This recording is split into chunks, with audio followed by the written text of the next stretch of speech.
Are you aware, Horizontal, that we spent, of the 3-hour episode last week, about an hour and a half talking about Ahsoka? Oh, yeah. Oh, I'm well aware. Cool. Want to see me do it again? I mean, it's a good Ahsoka show. episode 7. I want to start off with the title of this show. Wow. Okay, yeah. It's called Dreams and Madness. Yeah. I don't recall seeing any dreams or madness. I mean, the episode itself was a madness. I mean, you could say so, but there was definitely no dreams. I saw the title and I was like, ooh, flashback. But no flashbacks. I was very sad about that. Instead, we opened with another look at Coruscant. Yeah, that was fun. Back in the big city, in the, I guess, New Republic Court, I think it was called. That place, yeah, it was the court or some kind of important office. Where Hera was on trial for being a rebel. Okay, so I know you're not gonna like what I'm gonna say. Oh. And I don't like. It's not as harsh as it's gonna sound because there are shades of grey here. But I don't completely disagree with the dickhead senator. Okay. Ziolo. Because what you've got to remember is we have wider context that he doesn't have. Which makes him look even worse. He's still handling it like a dick. But his point of this isn't a rebellion, this is a proper government, we have to have rules, otherwise what's the point? Yeah. Is valid. Yeah. And they did say, no, don't do this mission. You don't have credible evidence. Yeah. I get that. Yeah. Only he, though, could take good points and be so unlikable that I don't care that they're good points. His reasoning that of actor is nailing it. There was no solid evidence. We are a government. We're not meant to be doing this, like, looking for war shit anymore. Like, it makes sense. But he's a dick. So I don't care if he makes sense. All of that kind of goodwill towards him in the sense of, like, I get where you're coming from. I went out the window when he referred to C-3PO as a mere droid. Yes, and I was so... I alongside Chopper, was ready to clark him. Chopper was so ready to throw hands. I think Chopper just went, I'll show you a fucking mere droid. I saw an edit on TikTok and it was like that moment and Chopper like goes forward and the pilot guy holds him back and then it like cuts to like a flashback montage of all the war crimes Chopper's committed, as if he's like, I will do these unspeakable things to you. I loved the C-3PO cameo. I loved it so much. I'm so glad they did that instead of a really poorly de-aged, I think, CGI Carrie Fisher. I think they know that would have been wrong to do, especially because she is no longer with us and you're playing with like into an area of things where they already know people would be unhappy with it.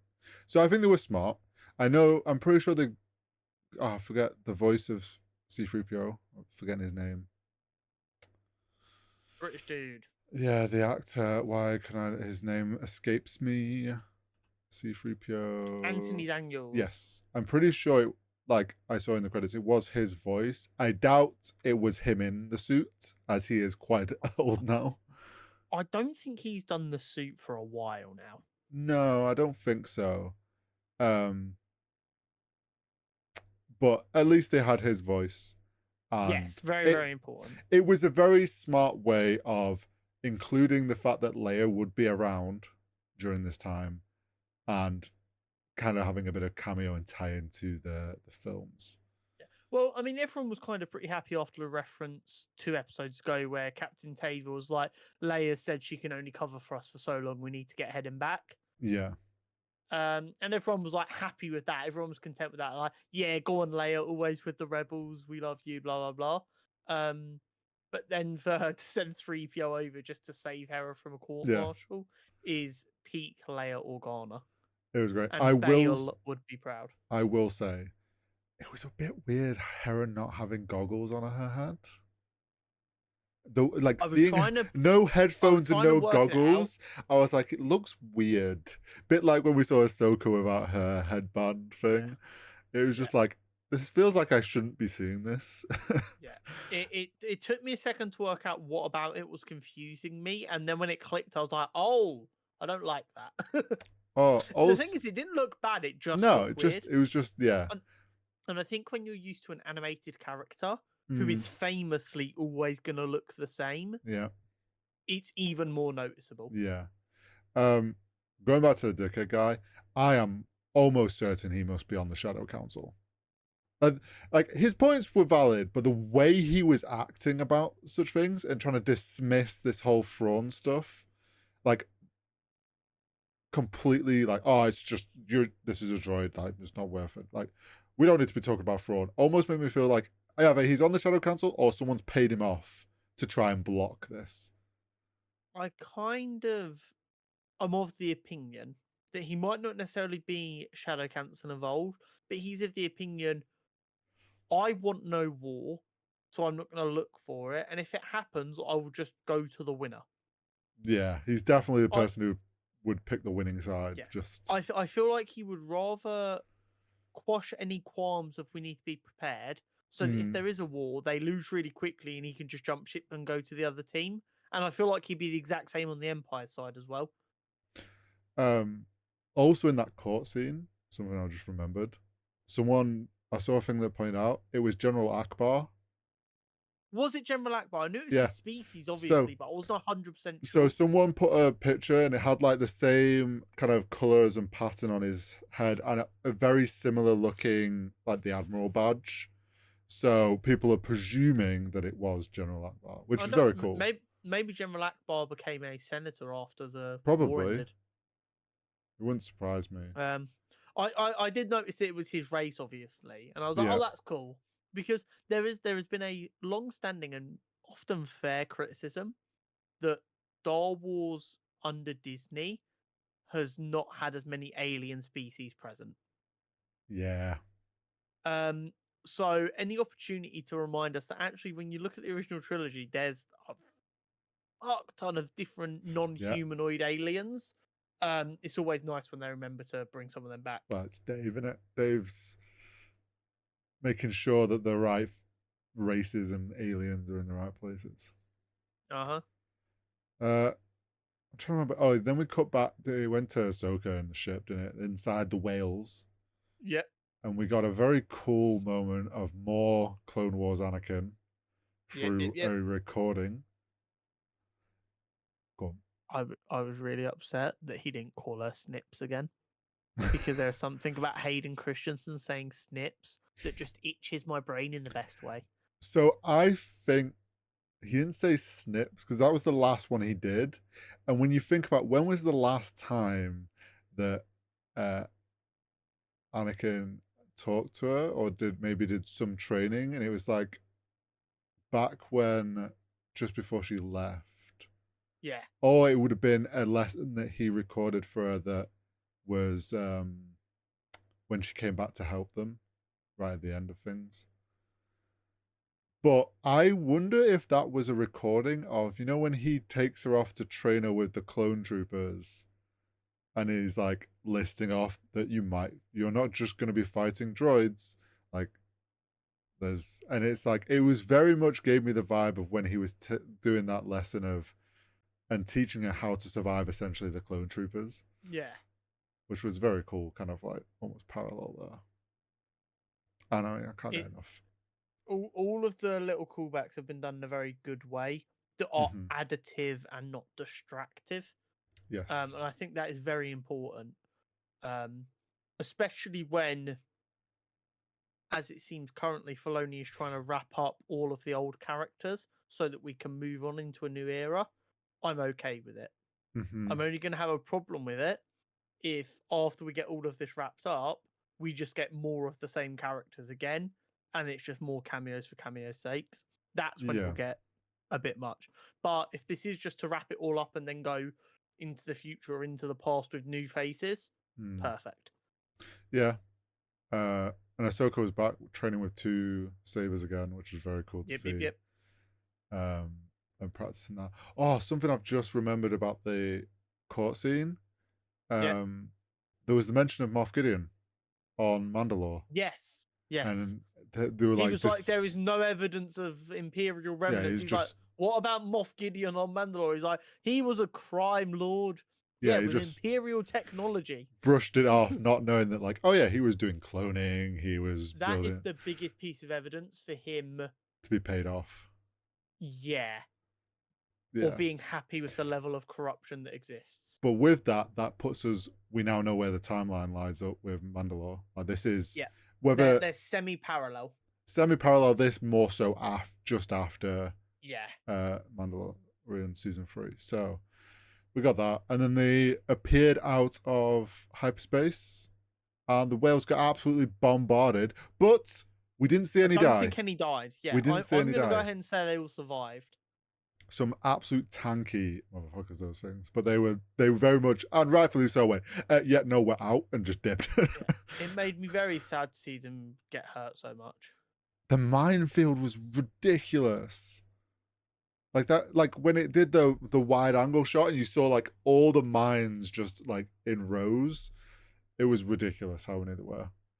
Yeah, it was wild. Has Thrawn just kind of been like, how many were on his ship? Because like we've only seen them before be dropped by TIE fighters, and they hold like 3 or 4. So he must have I had a really don't know. stockpile for some reason. Yeah, I mean, don't ask so many questions. But they escaped. Thrawn Yeah. showing his tactical prowess straight Yeah. away. It was I'll be honest, I enjoyed this episode. Mm-hmm. I am very concerned about the pace for the last episode. Especially considering they are not going to finish Baylan's arc. And Ray Stevenson has sadly passed. Which means they are either going to do some creepy, horrific CGI. They are going to recast, which I don't have an issue with, but people on the internet are really weird now about recasting. Mm. Like, there's this weird dichotomy that has happened that is a fault of franchise films where people are really good in a role and they're like, no one else can ever do it. And it's like, bullshit. Yeah, no, Get another good actor. I hear your concerns. I think, like we sort of discussed last week, I do think this is all setting up to end on Thrawn's arrival back. And I think what we're going to be left with is a lot of loose ends, which is going to either set us up I don't know if they've confirmed or not, but either we're going to get season 2 or it goes straight into the film. Yeah, and I have a feeling we'll get a season 2 and it all like wraps up into the film.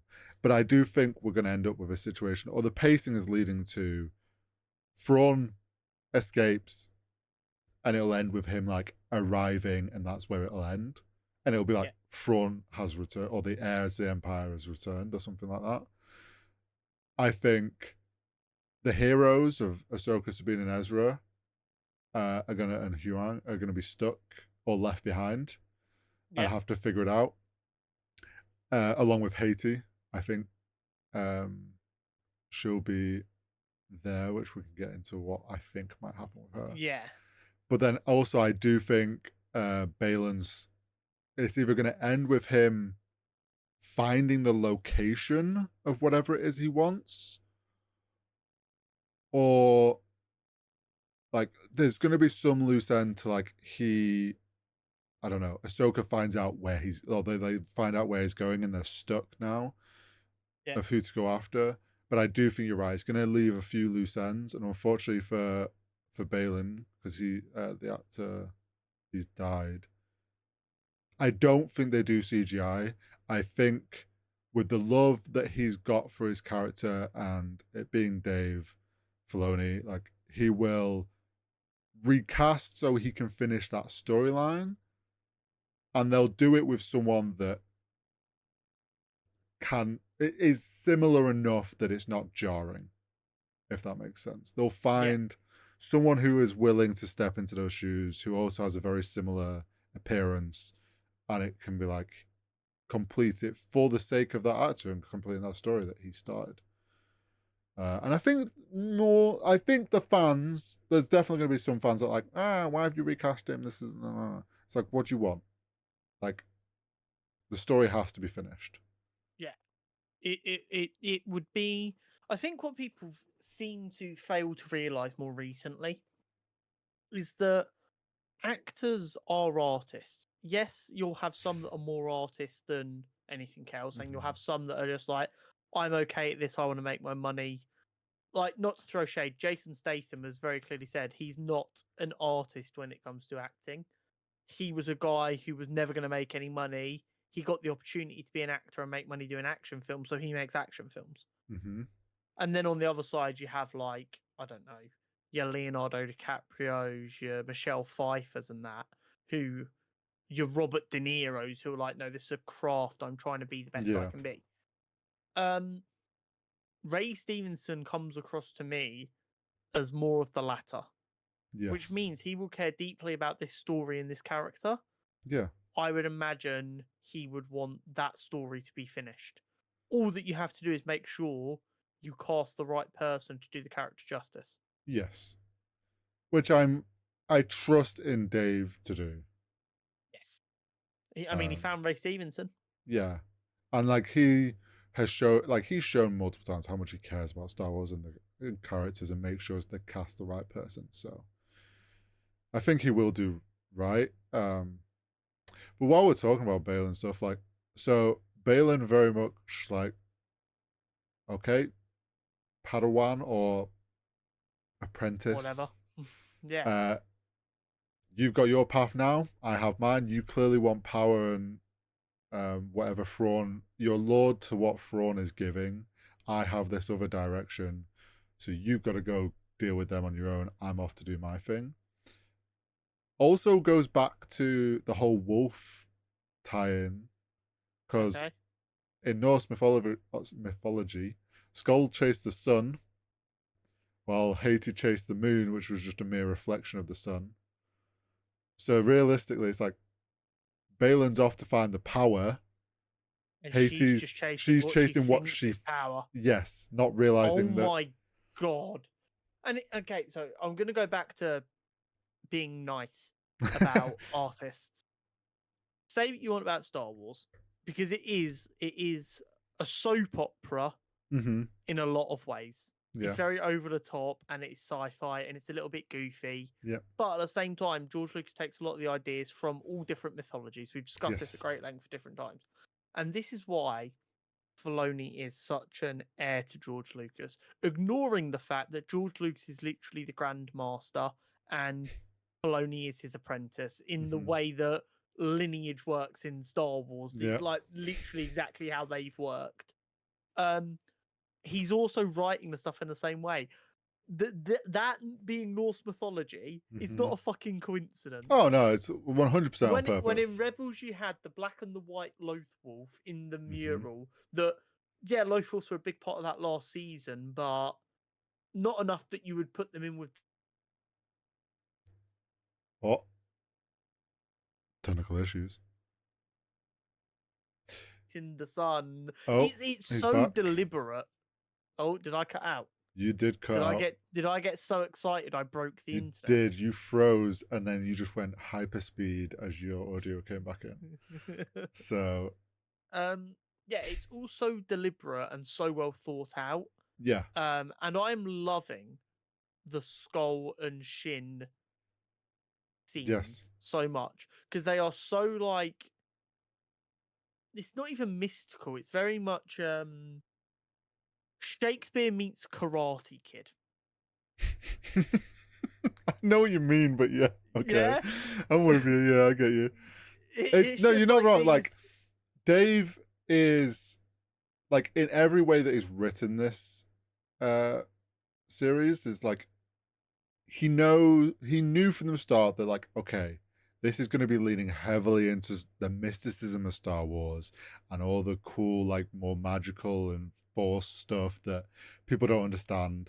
And he's written that in through using mythology tie-ins and different things and leaning on things that add to that like mysticism about it all, and people are pulling these connections and finding them, and that just adds to it and the feel of this series that he's wanting to go for. With the whole Baylan and Haiti thing, we saw also, you can see on his belt the green kyber crystal. Yes. And you also see shards of it in Haiti's braid. Oh, is that his daughter? So no, I don't think it's his daughter. I think she has some in her braids because it ties them together. Yeah.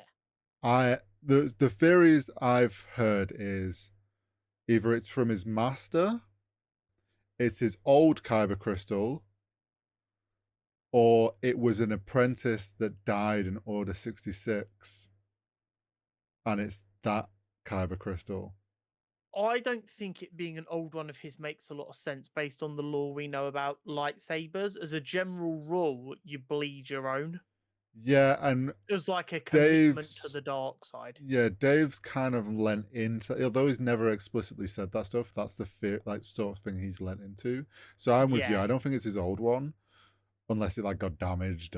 But I think, considering Baylan was a general, we know he was like already high up. Most likely had an apprentice. Yeah. Almost certainly. Most likely could have seen that apprentice. Maybe that apprentice was killed by Anakin, and that's why he has such a hatred for Anakin. And as a result of that, Ahsoka, yeah. Similar to, ironically, and again, you can say that we're reading into this too much, but like if you've watched Dave Filoni content, I don't think you can. It's also a reflection of when Baylan met Ahsoka, he was very angry, but he didn't seem to be angry directly with her, but more with what she stood for. Yes. I.e., Anakin and the way he did things, and it wasn't very much the Jedi way a lot of the time, which wasn't a problem because it was wartime, so people kind of let it slide, Yep. and you could say that's what allowed him to go to the dark side. So as a result, he views Ahsoka as all of the things he disliked about Anakin and potentially got his apprentice killed. And then on Thrawn's side, Thrawn gets the information and goes, yes, ah, the biggest oh shit moment ever. Yeah, this is Anakin's Padawan. And it's the exact same thought process, just in two different brains. Baylan Skoll's like, you are the worst of the person who ruined my life, if we're saying that this is his story. Whereas Thrawn's like, your master was one of the few people that kind of scared me. So I'm going to be a bit careful because if you're as dangerous as him, this is going to be a bit techie. Yep. But it's the exact same thought process, though. They're projecting onto Ahsoka Anakin, which is, again, a lot of this story has been about Ahsoka overcoming her guilt for not saving Anakin, and she's been protecting Anakin's failures onto herself. A lot of this show is everyone projecting their failures onto Ahsoka. I mean, even Sabine was doing it. Yeah. But notice how in this rematch with our Ahsoka the White, she chose not to kill him or try to kill him. She was also got a second saber out this time. Yeah, she did. She realized, I've got to use both to fight him. Well, I think that was showing that she was remembering who she is instead of just what she was taught to be. I think also like showing her learning, having the recording of Anakin playing again, is this whole thing of like, she's come to go, wait, no, Anakin was a good master and was a good teacher. It's not my fault the things that happened to him, and the things he turned into do not like dispute what he was. And she's like come full circle. So when she fought Baylan again, it was like, yeah, no, I'm not the same person you're fighting this time. You're not going to get to me the same way. And it was all just a ruse to get past him and run away. Steal his wolf, his hound or whatever, howler. Yeah, the howler. I love the howler so much. The one that was hiding inside Ezra's pod. And then I'm trying to think what other stuff. So yeah, we got the Thrawn oh shit moment, which I've seen a lot of people on the internet being like, "Oh, if Thrawn's this master tactician, knows all this information, like how did he not already know that Anakin had a Padawan called Ahsoka and whatnot?" It's like, one, he's been gone for 9 years. Two, Ahsoka left Anakin, so depending when Thrawn sort of rose up, like he might not have ever got that information. But also, Ahsoka might not be that uncommon a fucking name. Like, yeah, it's really not that. It's just Star Wars fans. I don't think Star Wars fans realize how spoiled they are. But like, there's plenty of reasons why Thrawn wouldn't have that information. But we got the thing of, oh shit. You could tell that was their way of showing that Thrawn knows who Anakin became. Yeah. Although he only says, "Oh, Anakin was unpredictable and dangerous." Maybe Ahsoka. We have to treat Ahsoka the same, which is fair. But that is definitely him going, "Oh, I know what Anakin became," which is, oh shit. Like Ahsoka might not have gone that way, but she's going to be strong. And he changed up his tactic to be the master tactician he was. Like, it was so cool seeing him at work, essentially, like playing Ahsoka right into the hand he wants, how he was controlling the troops like chess pieces, like all very calculated, showing us why he's so scary. You just know that if Thrawn existed on Earth, he would be playing League of Legends till 5 a.m. shouting slurs at people. No, he wouldn't be playing League. He'd be a StarCraft 2. Like, running an army on StarCraft 2 and just absolutely destroying people. Maybe. But yeah, it was wild, especially like you said, like the way he's controlling the situation. Because it's really difficult to show someone's tactical dominance. Yes. While not having them dominate someone. And when they're the bad guy, you don't really want them to dominate the good guy. Yeah, and he's a really difficult villain to make work. Yeah, but they do it well, and like with him saying, "Oh," he purposely being like verbal about, "Oh, we allow her to do this because then it plays her into," and then right at the end of all of it, he's like, "Oh no, this has been a success because Ahsoka's wasted the one thing she hasn't got time to waste, or that she can waste time," and then it shows the cargo hold is at like 85% full, and we're like, "Oh shit, he's just been buying time to fill up, and he's gonna dip." Yeah. He realizes, "I don't need to fight her. I just need to slow her down." Exactly. And like, it's crazy. He kind of told us that was his plan last week. Yeah, but you forget when he was like, we don't need them to be on the ship. We just have to get out of here. I don't give a fuck if Baylan or Shin or Ezra or Sabine are left here or are dead, but they're not coming back with us, so I don't really care where they are. And it's the exact same thing with Ahsoka. He's like, the longer she's out there just fighting random shit, the less time she has to get here and try and stop us from leaving. And then we got the Ahsoka joining the fight. I will say there was one janky bit of CGI this episode, which is the first of the whole series, I would say, that I was like, oh, was when she jumped off her ship and did the little tuck and roll. It wasn't great. It felt like they ran out of time, or they couldn't get that to look right. And they were like, "Ah, shit, we're out of time. Slap a fuck ton of motion blur on it and hope for the best." I will let it slide. There's been a couples where for a moment I'm like, "Oh, that's really obviously CGI," but it wasn't bad. It was just really obviously CGI, and that happens. But yeah, no, the jumping out of the ship was bad. Yeah, it was. It screamed, "We can't get this to work. We haven't got time to reshoot anything. Please just accept." Yeah. I thought the banter between Sabine and Ezra was very on point. I saw some people being like, "Oh, Ezra's cracking jokes and stuff at inappropriate times," and everyone's like, "Did you not watch Rebels? Like, my brother in Christ." this is exactly what Ezra would do. Like, what? I think they've done a great job. This is Ezra.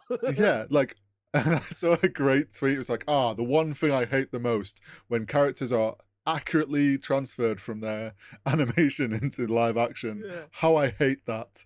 It was so perfectly done, even down to the we can talk about this. Yeah, just take us as prisoners. It's fine. Yeah. I I thought spent 4 seasons being taken as a prisoner and finding a way to make it work. exactly. I thought it was very cool though when Sabine's like, right, take your lightsaber. He's like, I don't need that. That's yours. No, but you do your thing. Do your force thingy. No, you keep it. You've been training with it. You've been training, right? You can use it. Okay, the Force take is a. my ally. Well, he says the force is my ally. Skip forward 20 seconds when he's got a blaster and he's just shooting someone. But I will say the force pushes and the force kick, and when he stopped Shin's saber, actually one of the a very cool effect to visually see, like him essentially warping her saber with the force, and her look on her eyes of like, oh shit, I can't do this. Master, where are you? Yeah, I'm in trouble. And then it's not exactly what we wanted, but it definitely feels along the ilk of Monk Ezra. He spent the last 10 years connecting with the Force. Yep, using the Force more. And like, ironically, he's become more of himself because he was already quite close with nature, and he's by looks of it, he spent a large majority of the time with essentially travelers. Yeah. Who live off the land and move frequently, and he's just been meditating and chilling. Yeah. I honestly wouldn't surprise me if indirectly, like, we might never know, and maybe Dave will want a reveal that this is how he thought of it. Is like that Ezra has been talking to like Kanan's Force Ghost, and it's like Kanan's like, well, you haven't got anything. You need to learn to use what you have, and it's like go monk mode like he did at the end. And it's like just use the Force. The Force is there. I would love if it turns out that he has been communing with Kanan.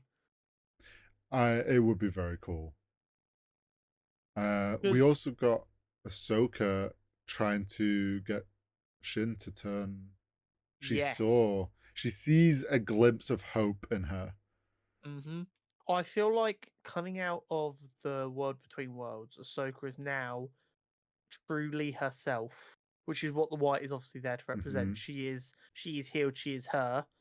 Ahsoka is at her core the most caring, person-centered, person-focused person in Star Wars.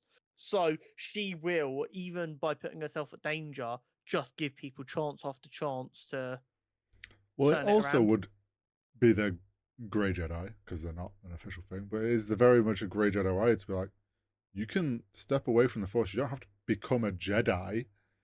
Yeah. Like, but you don't have to be my enemy. Yeah, you don't. Like, being evil is not the way. And I do think Shin is going to potentially flip. It wouldn't surprise me if she suddenly sees Thrawn's true actions, sees that then Baylan, maybe they find out like he's found some true evil, and she's like, wait, this isn't what you never said. Like, Baylan sold them on like, we're not Sith or Jedi, like they're something else, and then it's like he suddenly turns fucking Sith evil. I'm really, really curious to see what he's looking for and what's calling to him. All I know is it's probably very big and very powerful and very scary. I foresee, and it probably won't happen in this season, maybe if we get season 2, I foresee a way of Shin becomes Ahsoka's apprentice. Okay. And Ezra helps Sabine to connect with the Force because he has such a strong connection, and he helps her unlock that. I think that might be where I don't hate that. I don't hate that. But also, Night Troopers aren't gas boys, Sag. No undead zombies. I'm really confused about what's going on. I think that it was just a visual thing of they've had to do repairs. They've used Night Sister help to like repair armor and keep this army going. How have they had the resources to feed them for so long? I mean, they could have hunted things. Did you see the area? You just got to kill one Purgle and it's plenty of food. Do you know what we didn't talk about last week, though? What did we not talk about last week? When they were stood on the castle thing. Yes. looking out on the wasteland. Yes. On the wall behind them was Zepho markings. Yes, there was. I saw that this week. Someone was like, okay, there's a lot of Zepho markings in multiple places. And as we know from Jedi Fallen Order, Zepho are like the Force sensitive creatures. They're early Force sensitive. Now that we know a bit more about the Night Sisters and the Dathomirians, Hmm. what if the Zepho are to our galaxy what the Night Sisters are to this other galaxy, i.e., this ancient race that are so in tune with the Force? I think, isn't there there might be some already linked thing where Night Sisters and Dathomirians are some connection already to Zepho, because they have some, like, essentially a connection to the Force but through magic. And there's something there, I think, already. So it would make sense for this planet to be like Zepho ruins and stuff. Also could be something that is what Baylan senses. Maybe some Zepho temple. What if it's like Bentu, like that kind of style of creature, like you said, just massive force, and it's just like the Zepho granddaddy. Possibly. That the Night Sisters have trapped in a cage, and Baylan's just like, I heard you calling. Why? Yeah. But it does leave an interesting situation for next week and on the finale. So here's my thing with plot points.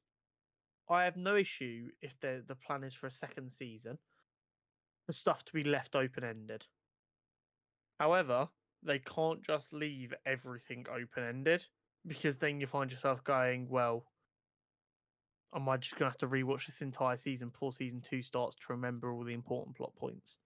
There needs to be something that gets paid off. And I don't know what they're gonna pay off.